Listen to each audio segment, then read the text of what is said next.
Hello, everyone, and good afternoon. My name is Bonnie. I'm your spiritual warfare consultant, and I promised I would share some of my past, and I would let you know, and just share a little bit of my evidence. If there, any of this resonates with you and you feel the same kind of connection, okay, give me that thumbs up or leave me a comment below. I love your comments. I review them so they're not public unless I choose for them to be public. So I was wanting to share this thing with you about how I always took in strays, even as a child. I'm talking about stray animals, and animals, stray animals, and humans. I'd end up with teenagers all the time, even through my kids growing up and everything. And that's what we do, as very sensitive spiritual people, born again Christians. When you're changing and you really have empathy for the whole entire world, and you think at first that you're supposed to feel all that pressure and all that. And even when Jesus came as human like us, he even had he was carrying the stress and the sins of the world, and especially towards the end, nobody even laid a hand on him yet, and he was already bleeding. It's like this, but it's a choice on what you do with it, or coming to awareness of what it is. Because then you see, really, literally, you knew absolutely nothing when you thought you knew everything. Okay, almost 50 years old, and I'm a grandmother of many, and a stepmother and mothers to, all older, and I got grandchildren I haven't even met. So anyway, I was wanting to let and I know you resonate with this. You gotta resonate with it.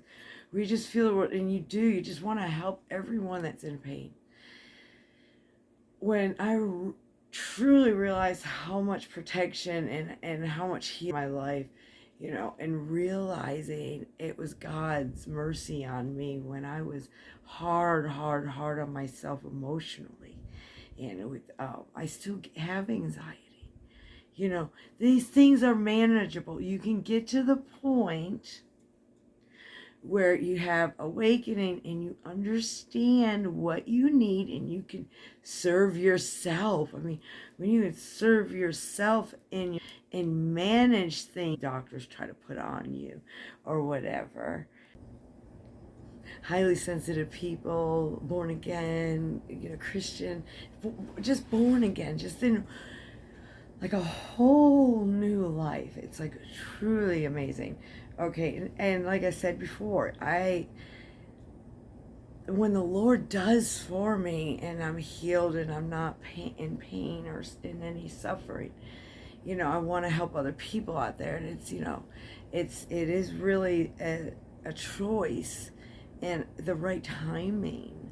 And the Spirit will always put something or someone in front of you to get your attention, and the things that, and you really have to understand how, if it becomes a pattern that you keep looking for, any, like if you're speaking in any language, at a certain point in time, people would basically understand what you're saying. It's just like, the people that were around, we don't even have to say anything. And they're already hearing what we're saying in our head, or we're hearing what they're saying in their head, and your conversations blend, and or just non-verbal communication. It's just like a person doesn't ask, do you want this, or do I want that, or I want this and I want that. It just flows that way, with our thoughts. At the beginning of time, just with our thoughts, we communicated with people. And you can do this. You truly can communicate and be in touch with a person, okay, and really feel their emotions. Today, I'm glad my Ruby's home. She's back home. But anyway, I can't think of the word, and that's been happening a lot. And that is the stress, you know, and the thyroid, and it does. I'll feel, you can kind of see that ring right there. Okay, normally when you see in my videos, normally if that'll be down, it'll be kind of indented in a little bit, kind of sunk up, kind of like that. But anyway, stress, your body's trying to always communicate with you. Okay, we've been talking a lot about how we just take people in and we want to help them. And technology is so wonderful because then you can truly connect to that person that feels the same thing. Okay, or maybe going through something that you went through a long time ago, or you're going through it at the same time. You find a lot of the maybe not the details the same, but y'all's emotions are the same. And then habitual over and over and over again. Once you start realizing you're doing that, you can start changing your words, changing your thoughts. Just like I said on TikTok, I want you to see something that you want to do for yourself or someone else perfected. You know, mostly it's for us, you know. How do we want to see ourselves in the world? What do we do? You know, you young kids are in sports and stuff like that. And maybe there's one thing that you just can't seem to get, and you know, and you ask. You can want, and hope for as long as you want. You know, you get connected and visualize something you know that's going to be bigger than even your own thoughts. But how you see yourself in the world that is around you. And like I said, if you're doing a stunt or trying to make a kickoff, or you're trying to get more, throwing the ball, just exceeding in anything, even your job, your career, you know, maybe your consultants, you know, I'm saying consultants, maybe your clients, and you become friends, and I would, a lot of them begin to be clients, and then they become friends. And then I've also had it a lot in my life where we become friends, then you become my client. Everyone, now, I was a certified massage therapist way years ago. So every time I have anyone that I'm helping, I want to ask questions and getting a little feedback about what their stress is. And I don't even have to have, it doesn't have to be in detail. As they're telling me, I've already heard that voice in my head, or that feeling, that a lot of it is because I've experienced health. Okay, and that makes us experts. No matter what kind of tragedy, no matter what we've gone through, no matter what the past is, we find forgiveness. Oh, the guilt, the frustration, the anger, the emotion, that's just, and we all have personalities. There's tons of different personalities out there. Tons of them. Okay, but sometimes we hit that one personality when we're in around a certain crowd, or we have to hit that other personality, you know, at school, or in front of the people that just make us to where we can't even talk right, or you know, or move, or you know, just our feeling. We all have personalities, and that's our reaction to things around us. Okay, once you realize the balance, once you get in tune in your heart, and you know the truth, yeah, of course, it's trying to get you off that, trying to get you to just as you're just fixing to give up on something, and even say those words, I can't, or I give up, or you know, just before you say it, be very careful before you say it. And if you do say it, start chanting it in your head and rebuke it, you know, and they didn't mean it. Switch it around. Because we convince ourselves, and right at that part where we feel like giving up, if we just punch through just a little bit more, we'll get through it, and we'll get that relief that we were looking for, that relief that even more than we could even have. We around people that are always in stress and always complaining or always, chanting out stories that may have happened in the past. So you kind of like that subconscious mind's an idiot. It overprotects us many times. Okay, and you have to just know how that works and get to know yourself. It's like no relationship is going to work until you work on just the relationship part. All right, I really wish that I had worked on a relationship with God and knew how to do it before now, being 10 years ago.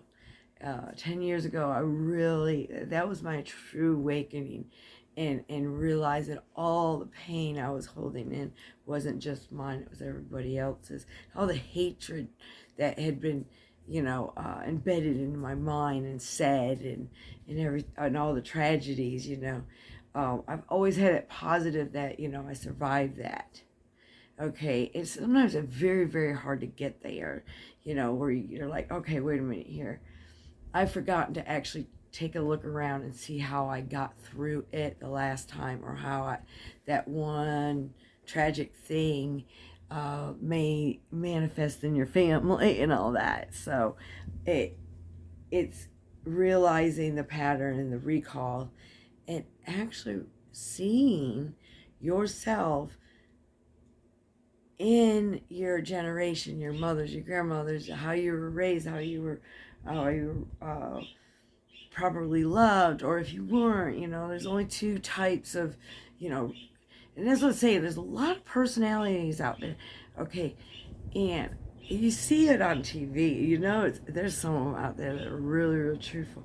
I mean, even us, even the elect, even God's people are going to be deceived for a moment. I mean, come on, think about it. For just a moment, you might be like, oh my gosh.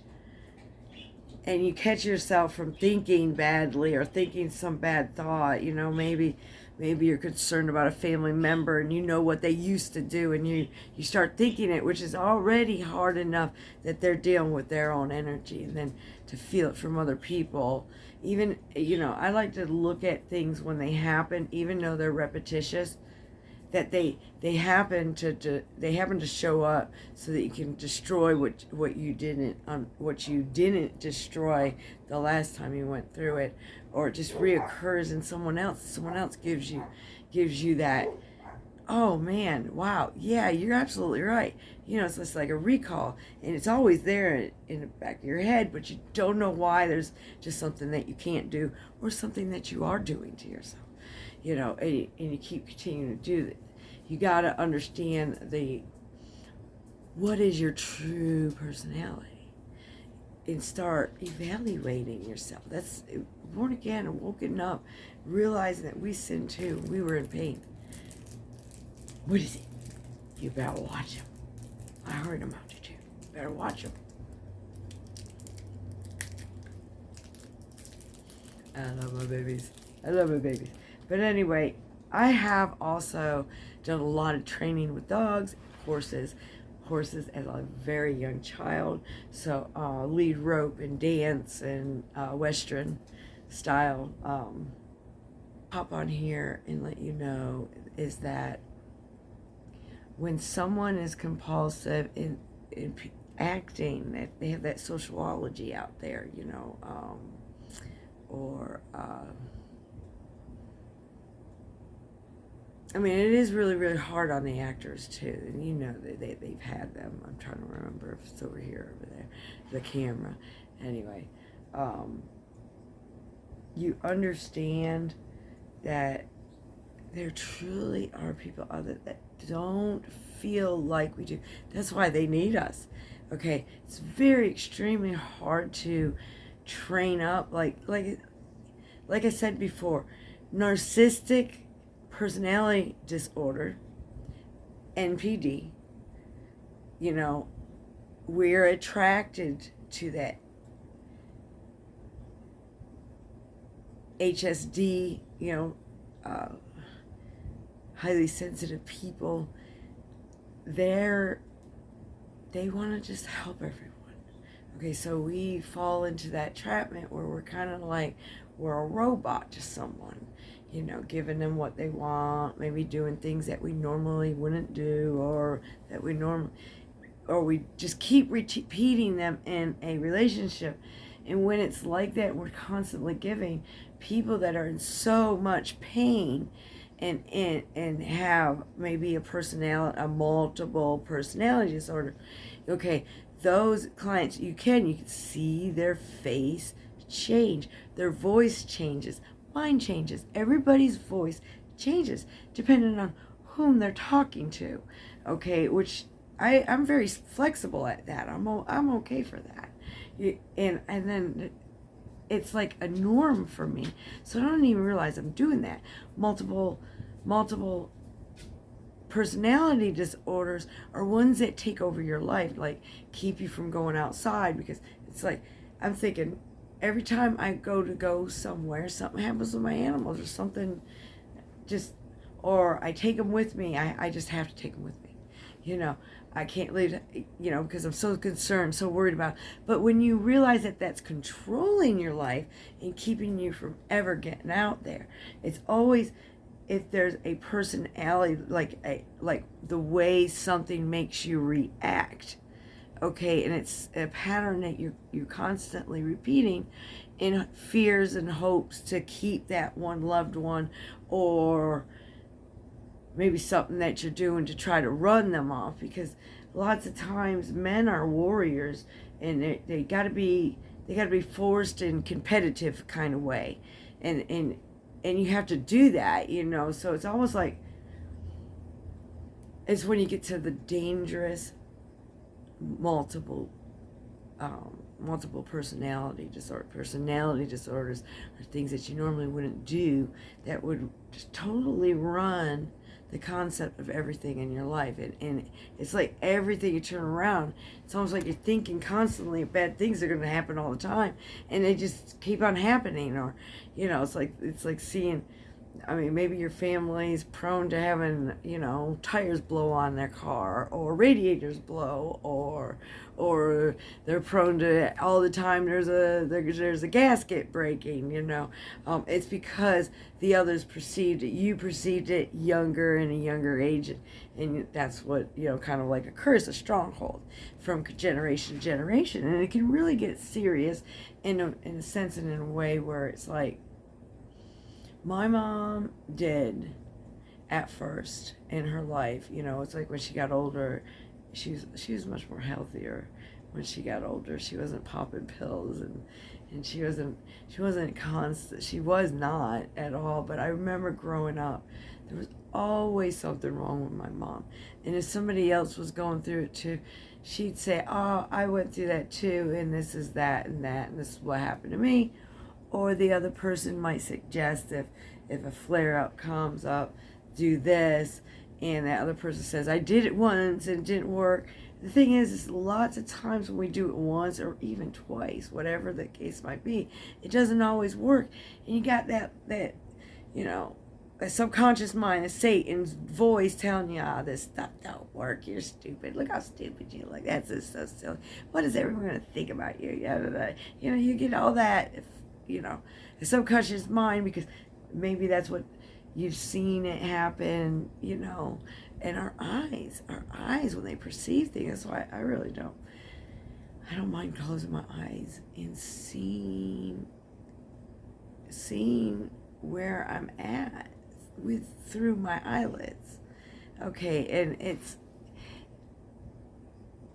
it's been a while to get there, but I can see the lights now. I can actually see exactly where it was. It used to only be like the shadows of it, and then I'd take a deep breath and push out. I would push it out, and I'd be, you know, towards the end of my meditations, I'm always praying for somebody.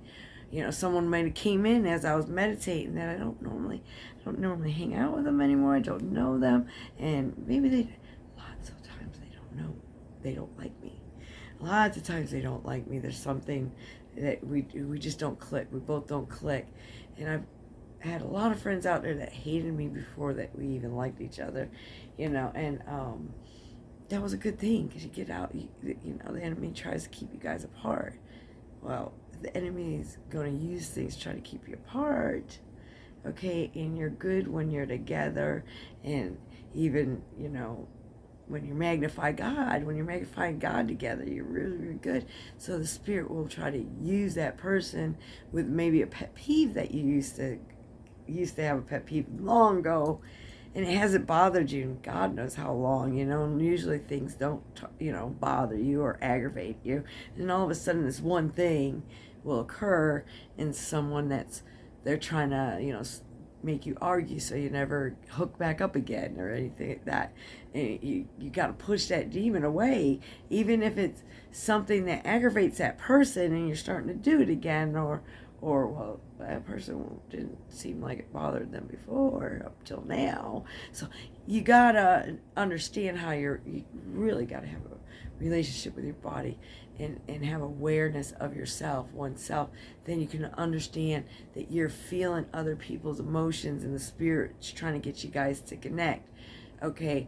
And it's not, oh, I can't be in crowds, oh, no, it's just, I'm so sensitive, I'm so drained after, I'm so tired. Yeah, things drain you, but you can't keep, like, embedding that into your mind, and like, that's the gift, because that is the false. That's the false demon trying to tell you, oh, well, you better stop doing this stuff. It drains you. You're around too many, energy vampires, or around too many negative people, and it's influencing you. But you got to understand, if the devil knew that this was going to make us really, really strong in the long run, he wouldn't even be bothering. But the thing is that at least he's bothering because he knows that it's when he leaves you alone you got to worry about. So keep your positive going. Understand that the harder it is to achieve it, the better it's going to be to succeed in it. So anyway, I just want to say God bless you guys so much. Thank you for your prayers. Please, I thank you for your donations. Just as small as $5 or $10. Every little bit helps. Thank you so much. But she is extremely, extremely sick. So I'm definitely going to need some help with already a couple medications that she's on. And maybe hopefully that will take her off the medications, because I'm going to put a video at the end of this video. And you see how she's staggering a little bit. And I strongly believe they're giving way too much gabapentin to her. So, I give her like 25 mils. They're giving her 100. I take, I think it's 600 a day. And they're going to go give her 200 a day. And she's just this little tiny, not even 25 pounds. Little baby. That's ridiculous. 100 milligrams of gabapentin. So we're going to see how she's going to be in the next couple days. And I will see you Testimony Thursdays. Dream Team, don't forget Testimony Tuesdays. And if this is your first time here, please subscribe down below. You never know what I'm going to be talking about or teaching. If we experience things, we got to understand we can truly help people. But we also got to kind of let them find their own way too. We can't be demanding, telling our children, you better do this, better do that, or grandparents, or stop being the helicopter. Break those helicopter wings off it. Just let them experience to an extent on their own, and let them know that you're there. Okay, so anyway, God bless, and I'll talk to you later. Bye-bye, girls. Bye-bye, everyone. God bless you guys so much. Is Ruby's okay? Give her kisses. She okay? She okay? Yes. Give her kisses. Give her kisses. Give her kisses.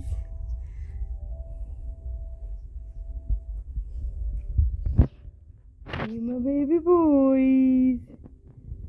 You my baby boys. Oh.